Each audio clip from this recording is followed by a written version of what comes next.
जय श्री राम दोस्तों आज हम आपको सुंदरकांड की दो सिद्ध और चमत्कारी चौपाइयों के बारे में बताने जा रहे हैं।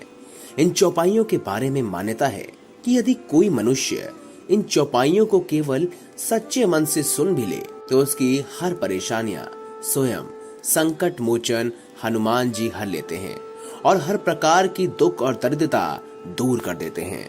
वैसे तो सुंदरकांड की हर एक चौपाई चमत्कारी और शक्तिशाली है, लेकिन यह दो चौपाई अपना असर तुरंत ही देती है।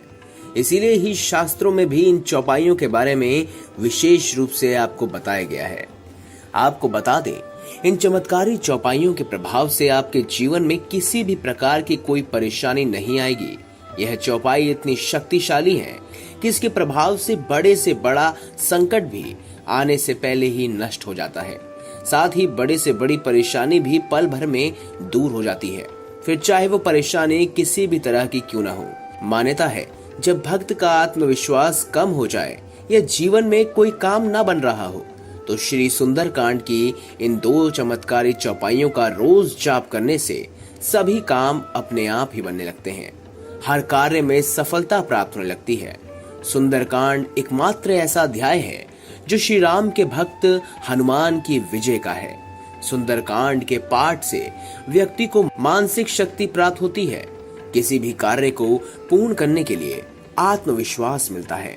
और जैसा कि आप सभी जानते हैं, मंगलवार का दिन संकट मोचन हनुमान जी का होता है और इस दिन की गई हनुमान जी की पूजा भक्तों को कई गुना फल देती है, साथ ही मनोवांछित फलों की प्राप्ति होती है। दोस्तों, कलयुग में हनुमान जी ही केवल एक ऐसे भगवान हैं जो अपने भक्तों की थोड़ी सी पूजा पाठ से प्रसन्न हो जाते हैं और उनकी हर प्रकार की बाधाएं दूर कर देते हैं। शास्त्रों में वर्णित है कि कलयुग के समय में हनुमान जी जागृत अवस्था में रहेंगे और भक्तों का कल्याण करेंगे। जो भक्त सच्चे मन से हनुमान जी की भक्ति करते हैं उन्हें हनुमान जी के साथ साथ भगवान श्री राम से भी बहुत आशीर्वाद प्राप्त होता है। तो आइए जानते हैं इस खास चमत्कारी शक्तिशाली चौपाइयों के बारे में। दोस्तों, सबसे पहली चौपाई है प्रबीस नगर की जय सब काजा, हृदय राखी कौशलपुर राजा, गरल सुखारी पूकर ही मिताई, गोपद सिंधु अनल सितलाई।